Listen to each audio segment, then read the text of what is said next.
Polyverse. All of the sound design and much of the music you hear in this show was created with the help of Manipulator, the vocal effects processor and sound design tool made by Polyverse Music. For details on the plugin, visit polyversemusic.com.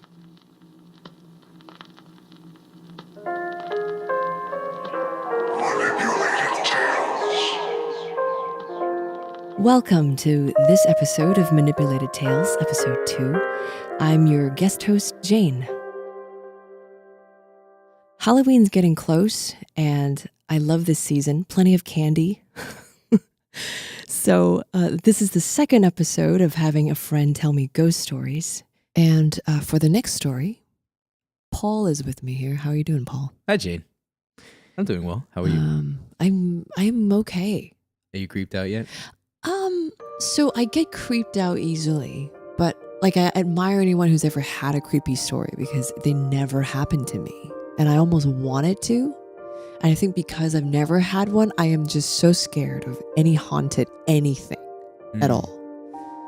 You've never had a creepy moment in your life that made you question nothing? No. I have a belief system. That's not to say I don't believe in what I believe, which is I actually believe in ghosts. I believe in reincarnation. Sure. But nothing of that sort of meeting one or them, messing with me has ever happened. And I am always... Are you good? Like, are you happy about that? Or do you feel like you're missing out? No, I guess I don't feel either way. I don't mind if something happened to me. Okay. Yeah. I believe it enough that I'm like, if it happens to me, I think I would be okay. Of course, easier said than done. Sure. Anyway, your turn. You have a story. I do have a story. This is true. It's a real story. This is a real story from when I was a child. Oh. I know they all start at the same way. They all start the same way as, this is when I was a kid. But this is when I was a kid. Okay.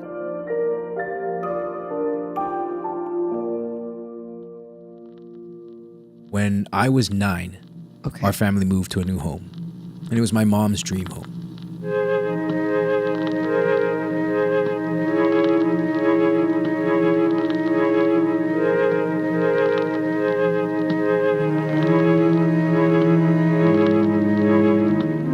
It was this beautiful house on a hill, and she was so excited because this was the most beautiful home she could ever imagine us living in. So it was great for her. And it was a beautiful house. It had, all new fixtures. It was brand new. It was a really, really nice place to live. But I don't know what it was. When we first moved in, my sister and I felt uncomfortable. There was something about the house that you just couldn't put your finger on, no matter how pretty it was. There was something unsettling, and we just didn't know how to explain it.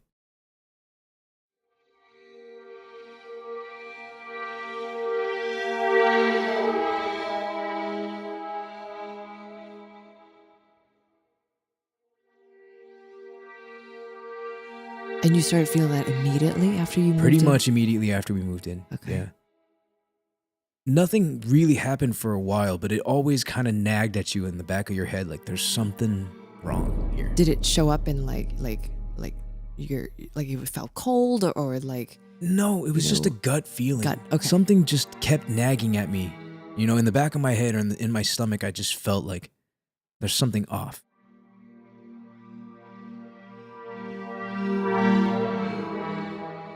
Just you and your sister, not your parents? As far as I know, they never told us. Okay. If they did feel the same thing that we were feeling, they never said anything. Maybe like a year in, my sister and I started noticing certain things happening that were just, what's the word I'm looking for? Odd. Okay. We started hearing just random noises, bumps, creaks, knocks. Typical noises that you could easily write off as the house settling. But as time passed, strangely, these sounds started to seem like they were mimicking the sounds of our family. We had a family dog, Cookie, and she would usually hang out in the backyard in this graveled area that we had for her, right outside the living room window. She would usually dig up the gravel and make this obnoxious scratching noise. My sister and I hated this sound because we knew this sound meant we would later have to go to the backyard with a rake and, clean up after the dog and put all the gravel back, because our dad would always make sure that we kept the yard looking nice. One day my sister was doing homework in the living room and she heard the dog digging up the gravel, so she went up to the window to say, "Hey, Cookie, stop that." But Cookie wasn't there. Okay. So my sister went back to doing her homework, but then she heard the dog again. So she went back to the window to check, and of course, the dog wasn't there. Earlier that day, there was a really big thunderstorm, which is really rare for Los Angeles, so our dog was very jittery about that kind of stuff. So I put Cookie in the garage to try to keep her as calm as possible. When my sister heard the gravel being shifted around, she assumed that I had let the dog back out. But I hadn't yet. So she had no idea what she was hearing outside the window.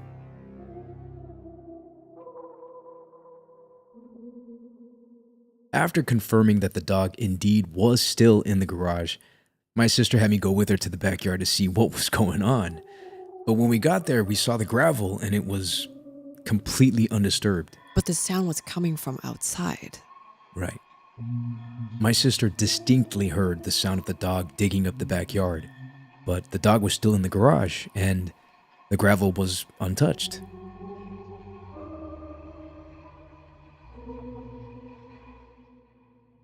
That's the first memory I have of the time I realized that these odd sounds were mimicking the sounds of my family.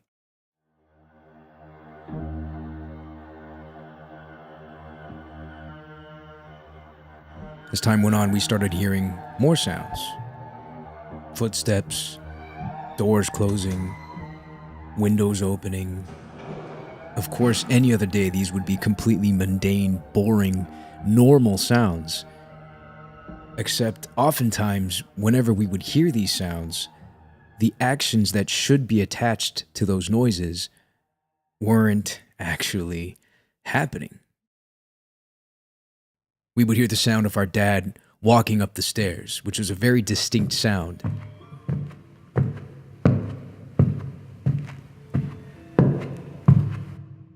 Except he wasn't even home.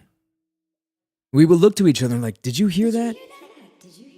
It sounded like Dad, but he's at work." I could have sworn it was Dad. It sounded like Dad. We tried all the time to find some kind of reasonable explanation for what was going on. It could have been a plane flying overhead, or it could have been the TV being too loud, or maybe the radio was on. But our dad had a very specific way of walking in this particularly distinct rhythm. Right. Like it was not your mother. It was not my mom. She wasn't even home either. They were both at work. Another time my mom was home, and my mom, my sister, and we were in the kitchen. Yeah. We heard my dad, come down the stairs. And so we looked around the corner expecting him to show up, and nothing happened. Like no one came. And we were all very confused. Even my mom, for a second, she was like, "I just thought I heard your father come down the stairs." My sister and I just look at each other because we know what's going on. We've heard this before. And sure enough, my dad was taking a nap in a room on the complete other side of the house. He wasn't going down any stairs at that time. My sister and I didn't know what to make of any of it, really. We were constantly doubting ourselves, like, did we imagine that? But how is it possible that you heard it and I heard it? Or maybe we didn't hear anything at all. Just two kids with wild imaginations.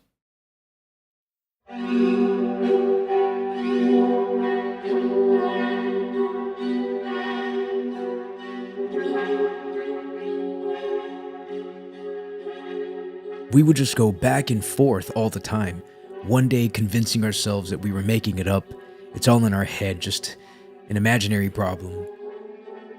But other days, it just wasn't that easy. We were sure we heard something.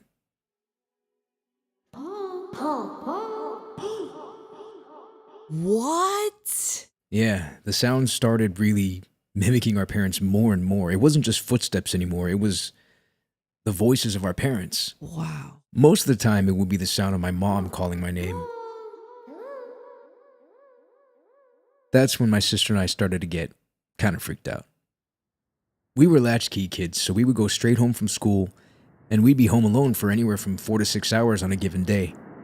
And even if the sun is out and it's bright outside, anytime you hear your mom calling your name when you know she's not home, that's upsetting.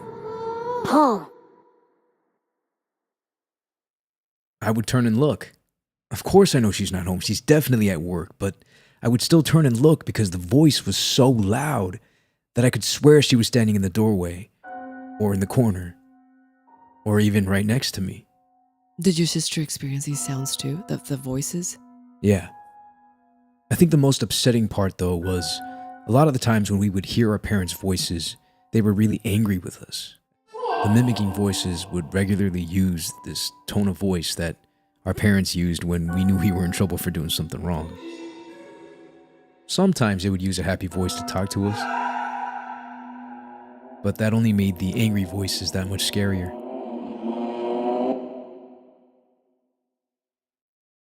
One day, we were just home as normal, right after school. I was watching Bill Nye the Science Guy. My sister was in the room with me watching TV, and then we thought we heard the car pull in front of the house. And we looked at the clock on the wall. It was 4:30, which is too early for my parents to be coming home. But we heard my mom's car pull in, and then we heard the engine of the car shut off. We heard keys in the door, and we heard our mom say, "Yuki, Paul, I'm home. Come help me unload the car." I vividly remember turning to my sister and asking, "Is Mom home?" And I remember the confused look on her face when she replied, "I think so." So we both went to the garage. Nothing. Nothing there.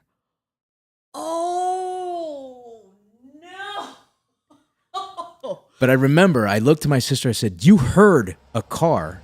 She goes, "Yes." And I heard the keys. I heard Mom calling for us. Yeah. Like, I heard it too. Yeah. So we both just imagined the exact same thing at the exact same time and both instinctually walked to the garage. It was 4:30 in the afternoon. The sun was still brightly shining outside, and it was still one of the most strange and upsetting moments my sister and I have ever had. By this point, we had been living in the house for about 2.5 years, and I was terrified of being alone anywhere in the house. I just didn't feel safe. I mean, how could I feel safe in a place where something was mimicking the voices of my parents while they were away at work? And the voices just kept getting louder and angrier. But we just had to deal with it. So my sister and I would just try to be as brave as we could and try to live as much of a normal life as possible. But one night, the voices did something that they had never done before. I was 12, and I was doing homework in my room. I had the radio on to distract myself from the fact that I was alone. The rest of my family was downstairs. So the new Tupac song playing on 92.3 The Beat was keeping me company, so I was feeling pretty okay.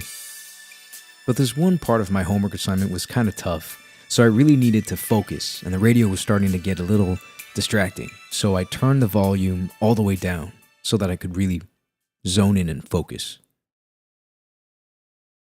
The room was super quiet. I was really deep in thought. And then suddenly, from the stereo, I heard a voice I'd never heard before. It was very angry and very loud, and it said, What are you doing? Oh my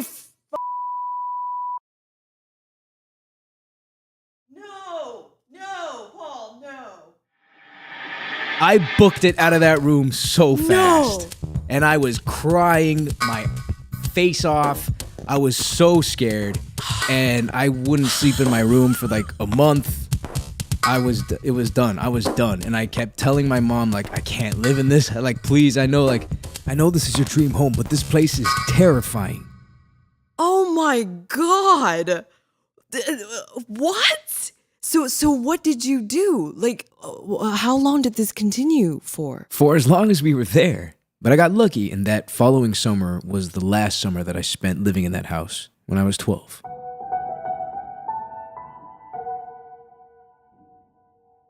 I got accepted to a performing arts school that had a boarding program. Okay. And I ended up living at school Okay. from when I was 13 onward. Got it. And my sister also at that time had gone off to college or school on the East Coast herself. Uh-huh. So we were both no longer living in the house. I see. And my parents essentially became really early empty nesters. They realized that there was too much house for them. So 2 years after I started attending the boarding school, my parents sold the home and downsized. Did they experience anything after you guys left?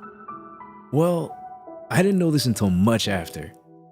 But my mom recently, a few years ago, just casually brought up, I really miss that house. It was so beautiful. But I gotta tell you, the last day I was there, I spent the night alone because your father had moved into the next house to get ready for the movers. Mm-hmm. So I spent the night by myself for one last time. Mm-hmm. Then she told me it was really weird that she had heard some unsettling noises. And then she said, I remember when you were living here, you were always scared to be in this house. And I think now I know a little bit more about what you might have been talking about. No. I had to ask her. I asked Mom, what did you hear? And she said that it was hard to explain, but things just felt off.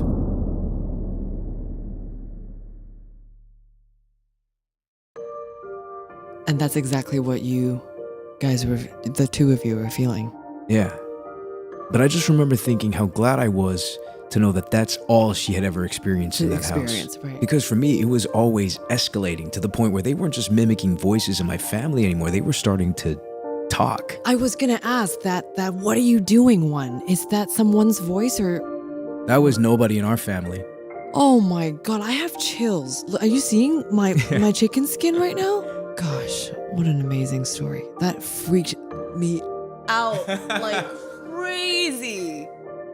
Even today, my sister and I talk about it once in a while, and we ask each other, did that really happen? Did we imagine that? Were we just being kids? And then we think about it, and we always conclude, no, something was in that house. Those things did happen.